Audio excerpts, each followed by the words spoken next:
কেমন আছো বন্ধুরা সবাই? আজকে আরেকটা সকালে ব্রেকফাস্ট রেসিপি নিয়ে চলে এসেছি তোমাদের সঙ্গে। স্যান্ডউইচ। প্রথমে টমেটো, পেঁয়াজ আর লঙ্কাকে একটা চপারে ভালো করে চপ করে নেবে, আর একটা জায়গায় সেদ্ধ করে রাখবে আলু, ডিম, বিট, গাজর। এগুলোকে ভালো করে স্ম্যাশ করে নেবে। স্ম্যাশার দিয়েও করতে পারো বা এমনি নিজে হাতেও করতে পারো। তারপর কড়াইতে অল্প তেল দিয়ে ওর মধ্যে ওই চপ করে রাখা পেঁয়াজ, টমেটো, কাঁচা লঙ্কা আর তার সঙ্গে একটু পেঁয়াজ কলি দিয়ে ভালো করে ভেজে নেবে। ভেজে নিয়ে এটা যখন ভাজা ভাজা, একদম ভাজা ভাজা করবে, বেশ দেখবে লাল লাল যেন হয়।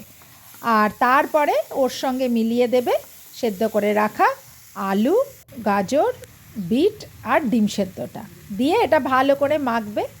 ভালো করে মাখা মতন হয়ে গেলে পরে ওর মধ্যে দিয়ে দেবে গোলমরিচ আর নুন দিয়ে এটাকে ভালো করে কড়াইতে কষে নেবে। যেসব বন্ধুরা আমার এই চ্যানেল দেখছো এবং আমার রান্নাগুলি দেখছো, প্লিজ প্লিজ প্লিজ একটা লাইক আর একটা কমেন্ট করো, তাহলে আমি বুঝতে পারবো আমার রান্নাগুলো কেমন হচ্ছে। কেউ ভালো করে আমার রান্নাগুলোকে কমেন্টও করছো না, লাইকও দিচ্ছ না।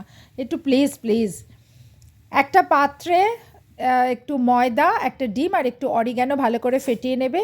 আরেকটা বাটিতে একটু মেয়োনেজ আর একটু সস রেডি করে রাখবে।